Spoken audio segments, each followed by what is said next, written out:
কখনো কখনো যখন কোনো ঘটনা মানুষের ইচ্ছা অনুযায়ী ঘটে না, তখন মানুষ এটা বলে যে, হে ঈশ্বর, আপনি আমার পাশে থাকলেন না, আপনি বড়ই কঠোর, এটা আপনার দোষ। যেখানে বেশিরভাগ সময় হয়তো সে নিজেই নিজের কর্মফল ভোগ করছে, আর কখনো কখনো ঈশ্বর হয়তো তার জন্য আরো ভালো কোনো পরিকল্পনা করে রেখেছেন, কিন্তু মানুষ সেটা বুঝতে পারে না। তাই দিনের শেষে যেটা প্রয়োজন সেটা হলো নিজের মনের কথা বুঝতে হবে। আপনার বিবেক কি বলছে শুধু সেটাই করুন, আর সামনে এগোতে থাকুন। সন্দেহ আর বিশ্বাস, এই দুই আবেগ যাদের বিশেষত্ব আছে, কিন্তু এই দুইয়েরই স্থান একই, মন। বিশ্বাস আর সন্দেহ এই দুটোই কখনো আমাদের দুঃখের কারণ হয়ে দাঁড়ায়, বিশেষ করে তখন যখন আমরা কোনো ব্যক্তির চরিত্রের আকলন উচিতভাবে করতেই পারি না। আর তাছাড়া এই কাজটা সহজ নয়। আমরা কখনো কখনো কোনো অনুচিত ব্যক্তিকে উচিত বলে ভেবে বসি, তার উপর বিশ্বাস করে ফেলি, আর ফলস্বরূপ সেই ব্যক্তি আমাদের বিশ্বাস ভঙ্গ করে বসেন, আর আমাদের দুঃখের সম্মুখীন হতে হয়। ঠিক সেইভাবেই কখনো কখনো আমরা এমন কোনো ব্যক্তির উপর সন্দেহ করি যে হয়তো পূর্ণরূপে পূর্ণ নিষ্ঠা ভরে আমাদের মঙ্গল কামনাই করেছেন, এমন একজন ব্যক্তি যে সত্যি বিশ্বাসের পাত্র। আর যখন সেই ব্যক্তি এটা জানতে পারেন যে আমরা তাকে নিয়ে সন্দেহ করেছি, খুবই স্বাভাবিক তিনি দুঃখী হয়ে যান। এমন কোনো ব্যক্তিকে দুঃখ দিলে আমাদের মনও দুঃখী হয়ে যায়। তখন আমরা এটা ভাবি যে এই সংসারে আমরা কার উপর আস্থা রাখব, আর কাকেই বা সন্দেহ করব? এর উত্তর হলো সময়।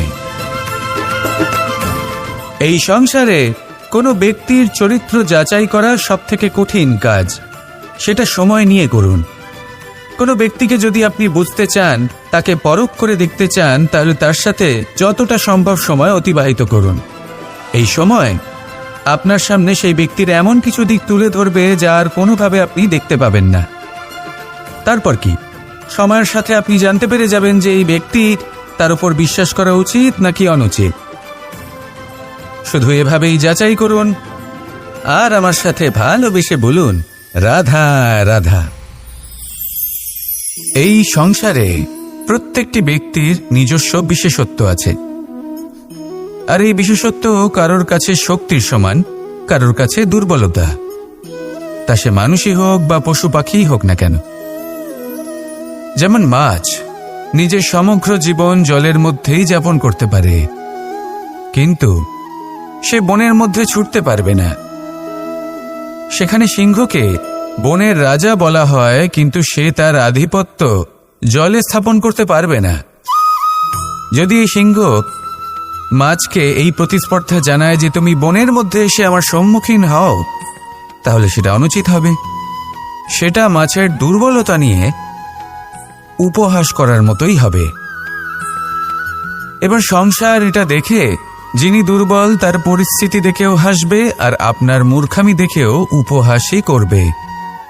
সেই জন্য নিজের জীবনে সব সময় যদি নিজের তুলনা করতে হয়, তাহলে সেই ব্যক্তির সাথে করুন যে বল, স্থান এবং ধন এই তিন দিকে আপনার সমতুল্য, কারণ সেক্ষেত্রে দুজনেই উচিত শিক্ষা লাভ করবেন।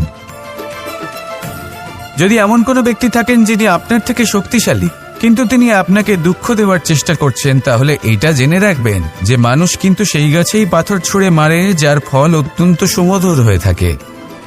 আর যদি আপনি বেশি শক্তিশালী হন, তাহলে অহংকার করবেন না। এটা মনে রাখবেন, অনেক বড় বড় পাথরও জলে ডুবে গিয়ে নিজের অস্তিত্ব হারিয়ে ফেলেন। নিজের নিজের শক্তি সম্পর্কে সচেতন হন, সবাইকে ভালোবাসুন, সবাইকে সাহায্য করুন, আর আমার সাথে ভালোবেসে বলুন, রাধা রাধা।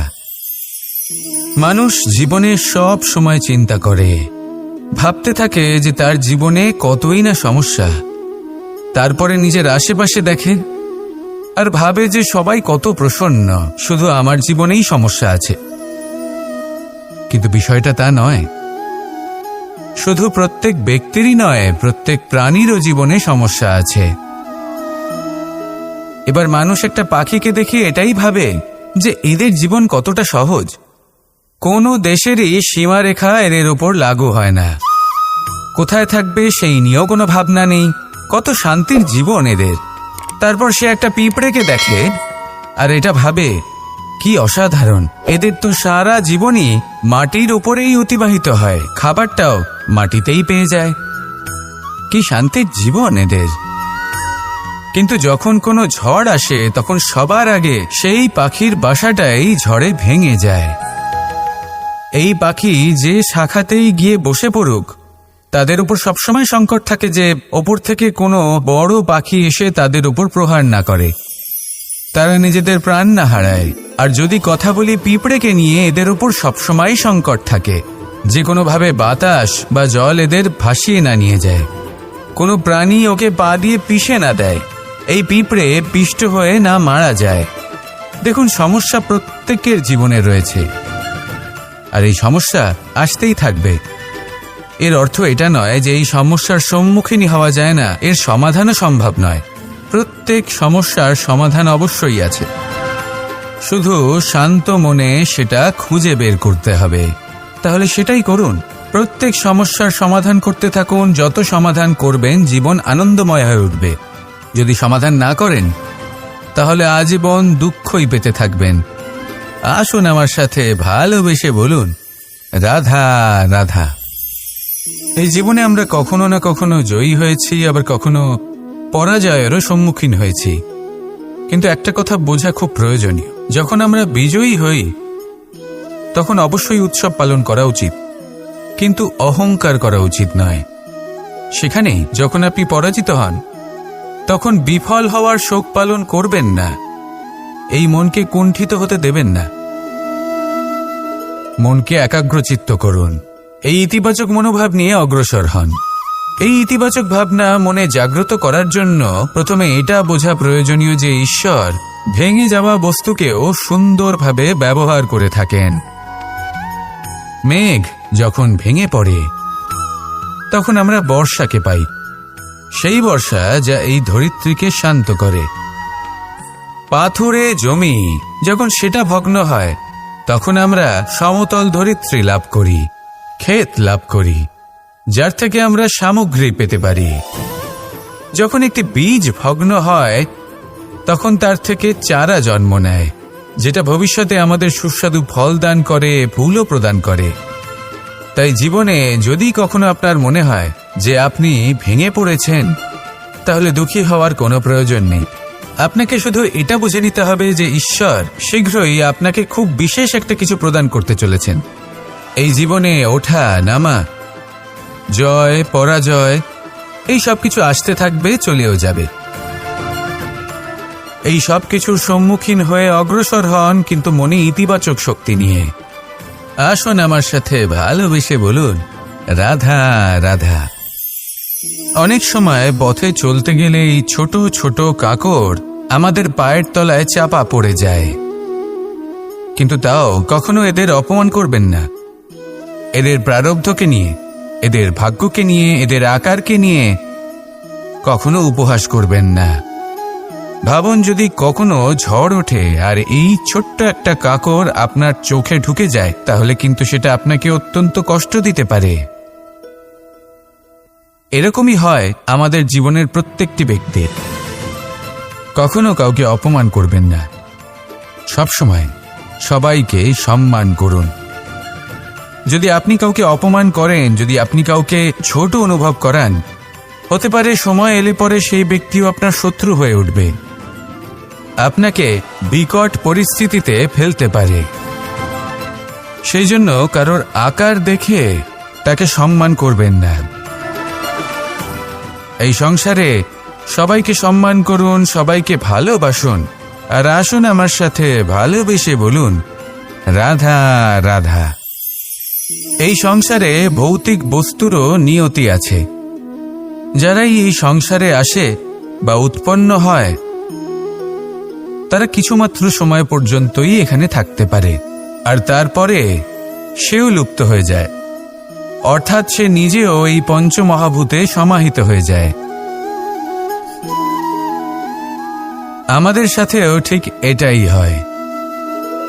সেই জন্যই ঈশ্বর দ্বারা প্রদত্ত এই উপহারের বিষয়ে ভাবুন, এই জীবনের বিষয়ে ভাবুন।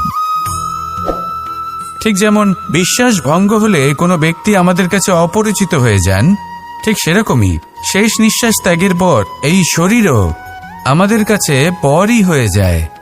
তাই এই শরীর থাকাকালীন শ্রেষ্ঠভাবে একে সদ্ব্যবহার করুন, এই জীবনে শ্রেষ্ঠ কর্ম করুন।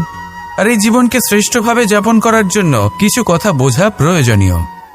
যদি আপনি কারোর প্রশংসা করেন তাহলে পূর্ণ হৃদয় দিয়ে করুন।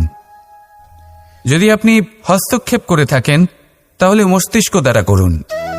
যদি আপনি সমীক্ষা করেন তাহলে বিবেক দ্বারা করুন। যদি আপনি ধন অর্জন করতে চান তাহলে নীতি অনুসারে চলুন। যদি জীবনযাপন করতে চান তাহলে রীতি মেনে করুন। আর যদি ঈশ্বরের ভজন করতে চান তাহলে ভক্তিভাব নিয়ে করুন। শুধু এই কথা মনে রাখবেন যে আপনার এই জীবন কিন্তু অনিশ্চিত কাল পর্যন্তই আছে। কতক্ষণ আছে সেটা কেউ জানে না। তাই কিছু মুহূর্ত যেটা যাপন করতে আমরা এখানে এসেছি, সেখানে ক্রোধ, অহংকার, ঈর্ষা,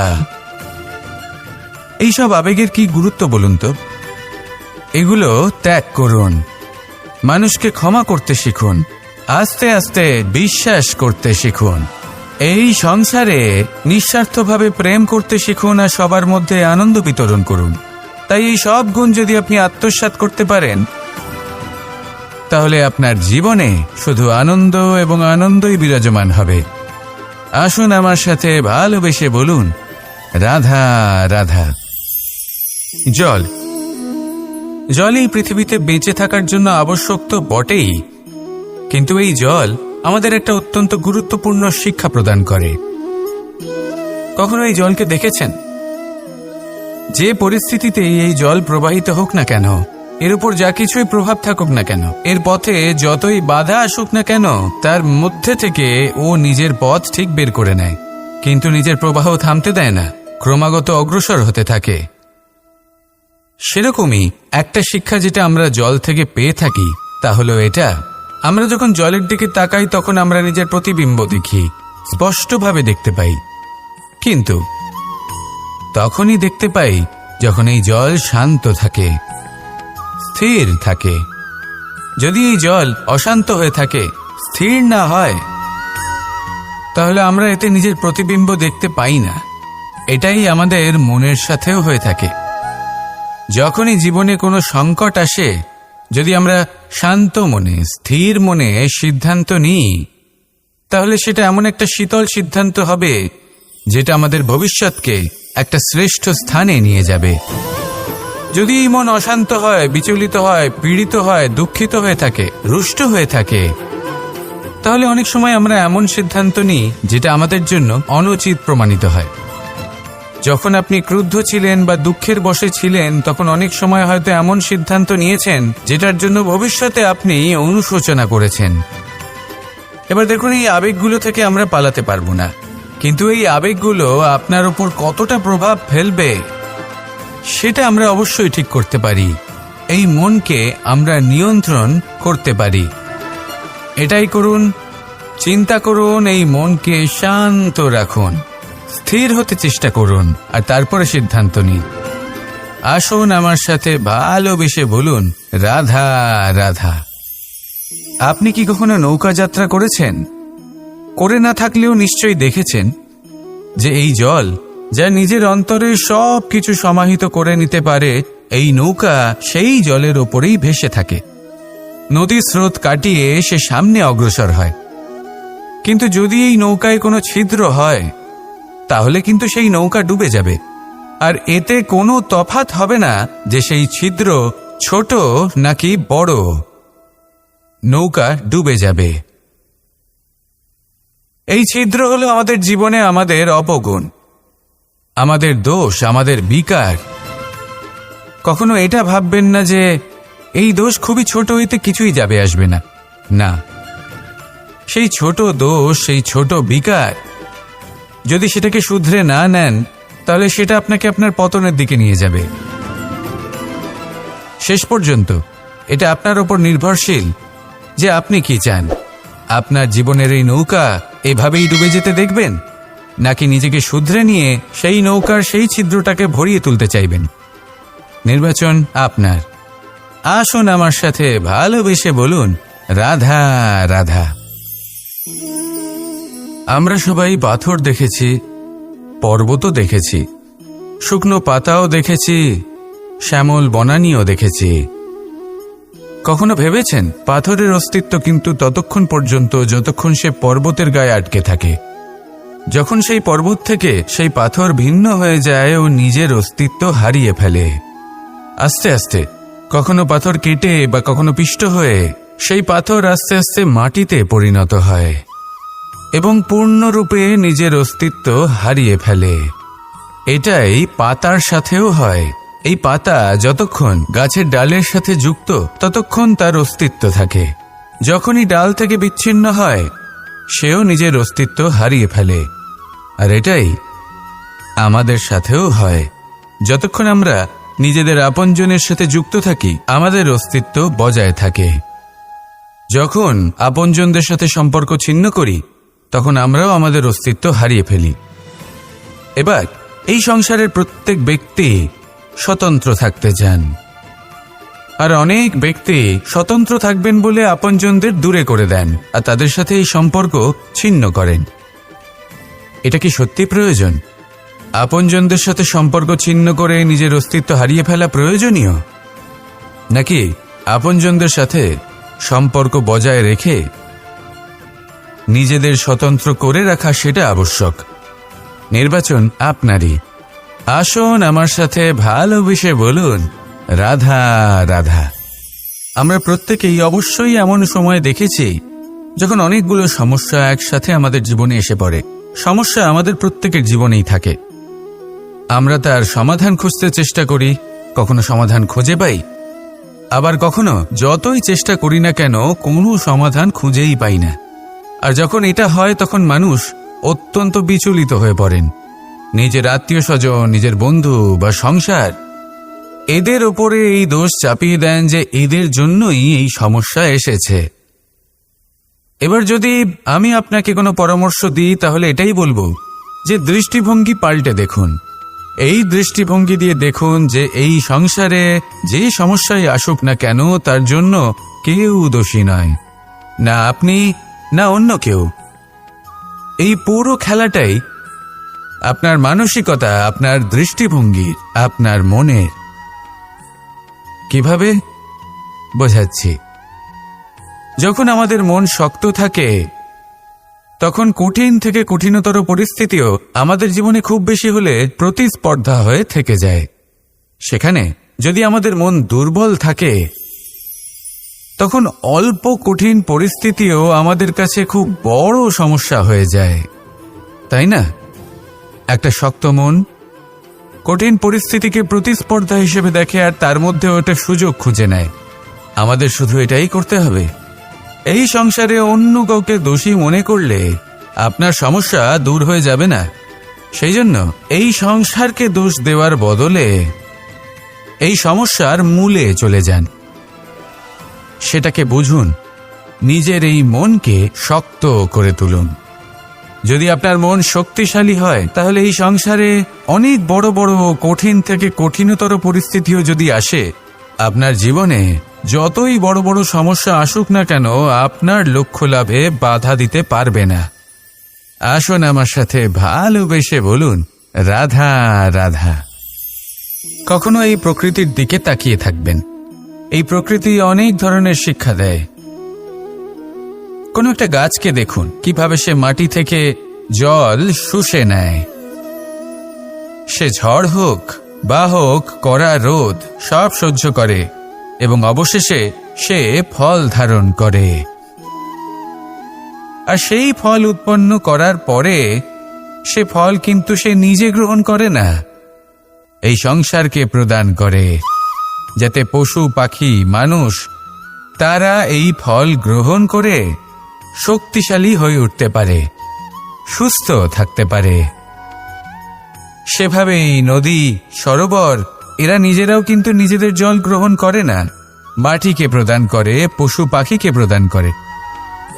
সূর্য নিজেও নিজের জন্য প্রজ্বলিত হয় না, সে প্রকাশ ছড়িয়ে দিতে চায় আমাদের সবার কাছে, সে আলো পৌঁছে দিতে চায়। এই প্রত্যেকের কর্মে পরমার্থ নিহিত আছে, আর সেই জন্যই এদের সকলকে পুজো করা হয়। তাই মনে রাখবেন, আপনার কাছে জীবন যাপনের অতিরিক্ত যা কিছুই আছে তা পরমার্থের জন্য। তাহলে তার সদ্ব্যবহার করুন আর আমার সাথে ভালোবেসে বলুন, রাধা রাধা। পরিবর্তন, এটা হলো সৃষ্টির অমূল্য নিয়ম। এই সংসারে সবকিছু সময়ান্তরে পরিবর্তিত হয়, এই সময়ও পরিবর্তিত হয়। পরিবর্তন চিরকাল হয়ে এসেছে আর চিরকাল হতে থাকবে। কিন্তু এবার আমরা সেই পরিবর্তন কিভাবে লাভ করব, যেটা আমাদের প্রয়োজন, যেটা আমরা চাই। আমরা জীবনে বিকাশ চাই। এই বিকাশ কিভাবে লাভ করতে পারি? এই প্রকৃতি কিন্তু আমাদের অত্যন্ত উত্তম উদাহরণ দিয়ে বুঝিয়েছে। একটি বিন্দুর উদাহরণ দিয়েছে, যা ভবিষ্যতে একটা বিশাল নদীর আকার ধারণ করে। এটা কিভাবে হয়? মেঘ থেকে একটি বিন্দু ঝরে পড়ে সেই পর্বতের ওপর যেখানে হিম আছে। সেই হিমের সংস্পর্শে আসা মাত্র সেই বিন্দুর সাথে আরও বেশ কিছু বিন্দু যুক্ত হয়। তারপর তারা অগ্রসর হয়, আরও কিছু বিন্দু যুক্ত হয়, আস্তে আস্তে একটা ক্ষীণ ধারার রূপ ধারণ করে। এবং সেটাই ভবিষ্যতে আরও এগোতে থাকে। অনেকটা যাওয়ার পর যখন অনেক সংখ্যক বিন্দু একসাথে যুক্ত হয়, তখন সেটা বিশাল নদীর আকার ধারণ করে। এবার আমরা মানুষ বলে আমাদের সাথে এই নিয়মের অন্যথা হয় তা নয়। আমরাও এই প্রকৃতির অংশ, আমাদের ক্ষেত্রেও একই নিয়ম প্রযোজ্য। যখন পরিশ্রম করে অনেক সংখ্যক বিন্দু আমরা একত্রিত করব, তখনই পরিবর্তনের নদী প্রবাহিত হবে। প্রয়োজন হল নিরন্তর পরিশ্রম করা এবং ধৈর্য ধরা। এটা করতে থাকুন, জীবনে সব কিছু লাভ করতে পারবেন। কারণ প্রকৃতি আমাদের এটাই শিখিয়েছে, আর আমরা এই ব্রহ্মরই একটি অংশ, যার দ্বারা এই ব্রহ্মাণ্ড নির্মিত। আসুন আমার সাথে ভালোবেসে বলুন, রাধা রাধা। প্রত্যেক মানুষ নিজের জীবনে দুঃখ অনুভব করেন। প্রত্যেকের দুঃখ আলাদা হতে পারে। কারোর মনে এই দুঃখ থাকে যে সে তার বাবা মায়ের সব ইচ্ছে পূরণ করতে পারেননি। কেউ এটা ভেবে দুঃখ পান যে সে চিরকাল সদাচার করেছেন, সৎকর্ম করেছেন, কিন্তু তাও তাকে দুরাচারী বলে মনে করা হয়। কেউ এটা ভেবেও দুঃখ পান যে তার সামনে যে ব্যক্তি রয়েছেন তার চোখে তিনি শত্রু হয়ে উঠেছেন বা দুষ্ট হয়ে উঠেছেন, যেখানে তিনি হয়তো কোনো অনুচিত কাজই করেননি। এবার এই সমস্ত বিষয় নিয়ে ভেবে নিজের ব্যক্তিত্ব নিয়ে সন্দেহ প্রকাশ করবেন না। যদি নিজের ব্যক্তিত্ব নিয়ে কোনো সন্দেহ থেকে থাকে, তাহলে কর্ম সংক্রান্ত প্রশ্ন করুন যে আপনি যা করেছেন তাতে কি উচিত ছিল, কি অনুচিত ছিল। যেটা প্রয়োজন সেটা এটা বোঝার যে আপনার অন্তর্মন, আপনার বিবেক আপনাকে কি বলছে, আর আপনার অন্তর্মন আর আপনার বিবেক আপনাকে যেটা করতে বলবে শুধু সেটাই করুন। আর তারপরে এই সংসার কি বলবে, কি ভাববে, সেসব নিয়ে ভাবতে যাবেন না। কারণ এই সংসার তো ঈশ্বরকেও প্রশ্ন করে থাকে, ঈশ্বরকেও দোষী মনে করে। কখনো কখনো যখন কোনো ঘটনা মানুষের ইচ্ছা অনুযায়ী ঘটে না, তখন মানুষ এটা বলে যে, হে ঈশ্বর, আপনি আমার পাশে থাকলেন না, আপনি বড়ই কঠোর, এটা আপনার দোষ। যেখানে বেশিরভাগ সময় হয়তো সে নিজেই নিজের কর্মফল ভোগ করছে। আর কখনো কখনো ঈশ্বর হয়তো তার জন্য আরো ভালো কোনো পরিকল্পনা করে রেখেছেন, কিন্তু মানুষ সেটা বুঝতে পারে না। তাই দিনের শেষে যেটা প্রয়োজন সেটা হলো নিজের মনের কথা বুঝতে হবে। আপনার বিবেক কি বলছে শুধু সেটাই করুন, আর সামনে এগোতে থাকুন। আমার সাথে ভালোবেসে বলুন, রাধা রাধা। পাশা নামক এই খেলাটি আপনারা নিশ্চয়ই খেলেছেন, না খেলে থাকলে দেখেছেন, আর যদি দেখেও না থাকেন তাহলে নিশ্চিত রূপে শুনেছেন। মহাভারতের এই মহাযুদ্ধ কোথাও না কোথাও এই পাশা নামক খেলার কারণে হয়েছিল। পাশার এই বিচিত্র খেলা, দান, এইসবের কারণে কেউ নিজের মাথায় রাজ মুকুট পরিধান করেছিলেন, আবার সেখানে পরাজিত হওয়ার জন্য কাউকে বনবাস ভোগ করতে হয়েছিল। কিন্তু এই খেলা সমাপ্ত হওয়ার পরে সমস্ত ঘটি আর এই পাশার ছক একই পুটলিতে স্থান পেল। এটাই হলো আমাদের জীবন। এই সংসারে আমরা জয় পরাজয়ের বিষয়ে এতটাই ভাবি, এত চিন্তা করি যে এই জীবনের খেলার আনন্দটাই উপভোগ করতে পারি না। আর অবশেষে কি হয়? কেউ জয়ী হন, কেউ পরাজিত হন, কিন্তু দুজনেই একই স্থানে পৌঁছে যান। প্রত্যেক ব্যক্তি মৃত্যুর পরে একটি নির্দিষ্ট স্থানেই পৌঁছতে বাধ্য। কিন্তু ততক্ষণ এই জীবন, এই খেলা, তার আনন্দ উপভোগ করুন। এই সংসারে সেই ব্যক্তি শ্রেষ্ঠ স্থানে পৌঁছতে পেরেছেন যিনি এই সংসারকে প্রকাশ প্রদান করেছেন, যিনি কখনো জয় পরাজয় এ বিষয়ে ভাবেননি, শুধু এই জীবনের খেলার আনন্দ উপভোগ করেছেন। এটাই আপনিও করুন আর আমার সাথে ভালোবেসে বলুন, রাধা রাধা। আমরা সকলে সামাজিক জীব। মানুষের সাথে দেখা সাক্ষাৎ করা এটা চিরকালই চলতে থাকে। আমরা কখনো কাউকে উপহার দিই, আবার কখনো কেউ আমাদের উপহার দেয়। কখনো কি এমন হয়েছে যে আপনি কাউকে একটা উপহার দিয়েছেন, কিছু সময় পরে বা কিছু মাস পরে সেই উপহারই ঘুরে ফিরে আপনার কাছেই এসেছে, অর্থাৎ সেই বস্তুটাই আপনার কাছে আবার ফিরে এলো? এরকম হয়। ছেলেবেলায় একদিন একজনের বিবাহ ছিল, তখন মা তাকে একটা উপহার দিতে চাইছিলেন, তাই তিনি একটা পোশাক বানালেন আর সেটাকে সুসজ্জিত করছিলেন। আমি দেখলাম আর জিজ্ঞেস করলাম যে মা, এই পোশাক এত সুসজ্জিত করার কি আছে?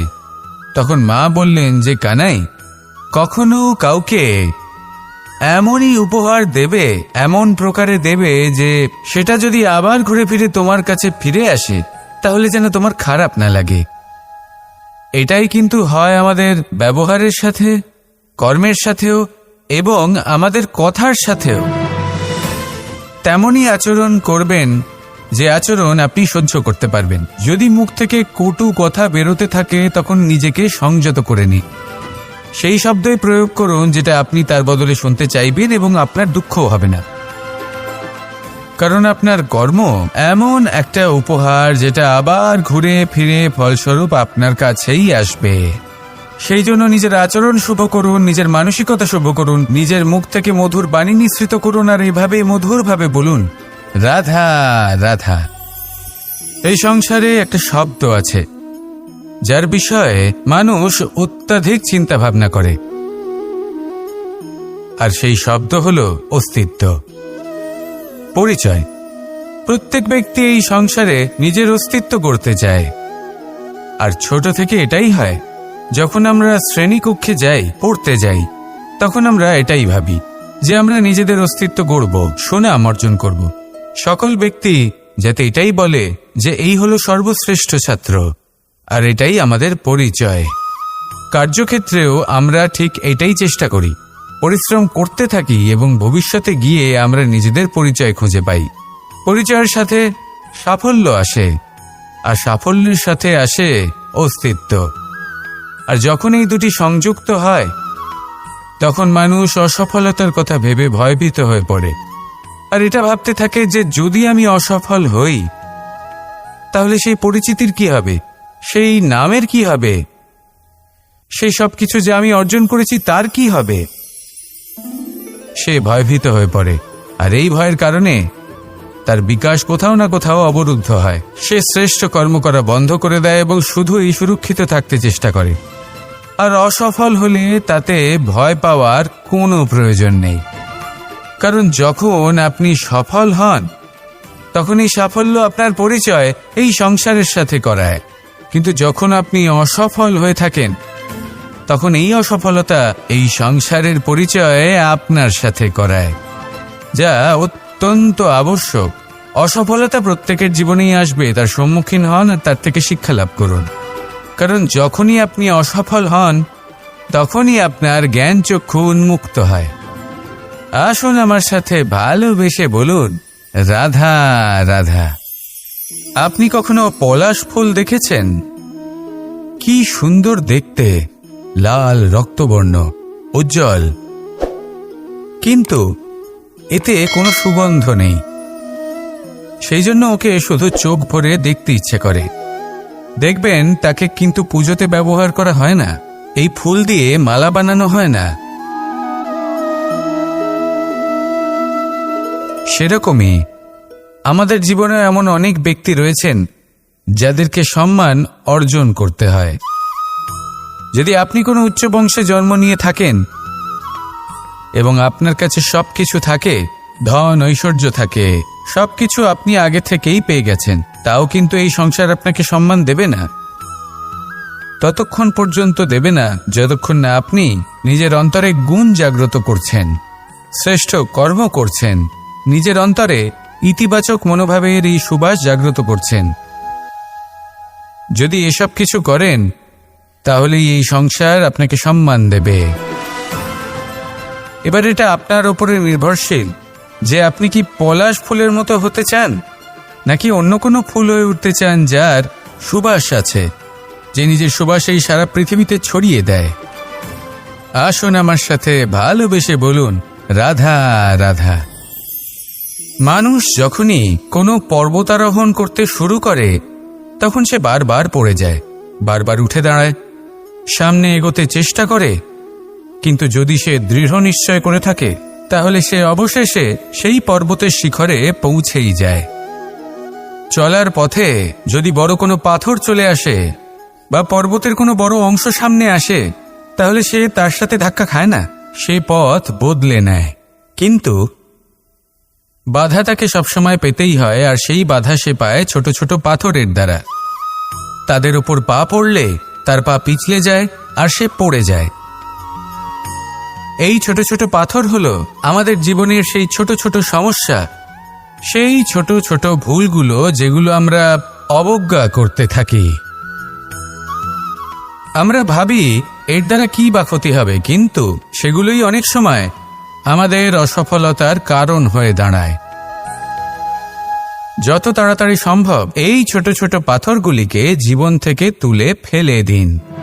ভুল হওয়াটা স্বাভাবিক, কিন্তু তার মানে এই নয় যে বারবার সেই ভুলের পুনরাবৃত্তি ঘটবে। ভুলটা বুঝুন, সেটা স্বীকার করুন আর সেটা শুধরে নিন। যখন আপনি এটা করতে শিখবেন তখনই খুব তাড়াতাড়ি আপনি সেই শিখরে পৌঁছতে পারবেন।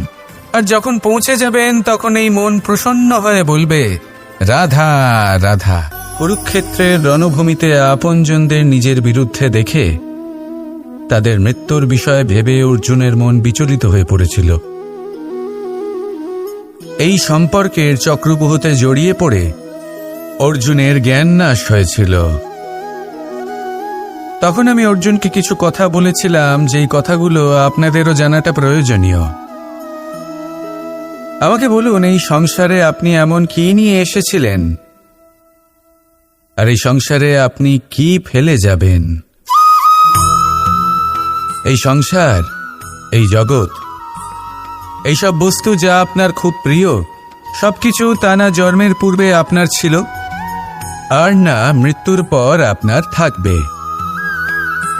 এই সংসার আমার থেকেই জন্ম নিয়েছে আর মৃত্যুর পরে আমার মধ্যেই সমাহিত হয়ে যাবে। এখানে যার জন্ম হয়েছে তার মৃত্যু এখানে সুনিশ্চিত। শুধু জন্ম আর মৃত্যুর মধ্যের এই শরীর শুধুমাত্র একটা মাধ্যম যার দ্বারা আমরা কর্ম করি, আর এই কর্মের ওপরেই শুধু আমাদের অধিকার রয়েছে। কিন্তু এই সংসারের কিছু অজ্ঞানী এই বিকারগুলোতে জড়িয়ে পড়ে ফল লাভের ওপর নিজের মনোনিবেশ করে, ফলের চিন্তা করতে থাকে। আর যদি মন মতো ফল না পায় তাহলে কুপথে চলে যায়। অন্যদিকে এমন কিছু জ্ঞানী মানুষও আছেন যারা পূর্ণরূপে নিজেকে আমার কাছে সমর্পণ করেন আর শুধু নিজের কর্ম করতে থাকেন। এই কর্ম করেই আনন্দ লাভ করেন এবং তাতেই জীবন যাপন করেন। যদি আপনিও এটা চান যে আপনার জীবনে সুখ থাকুক, শান্তি থাকুক, সম্পন্নতা থাকুক, তাহলে সৎ পথে চলুন, ঈশ্বরকে স্মরণ করুন আর নিজের কর্ম করুন। আসুন আমার সাথে ভালোবেসে বলুন, রাধা রাধা।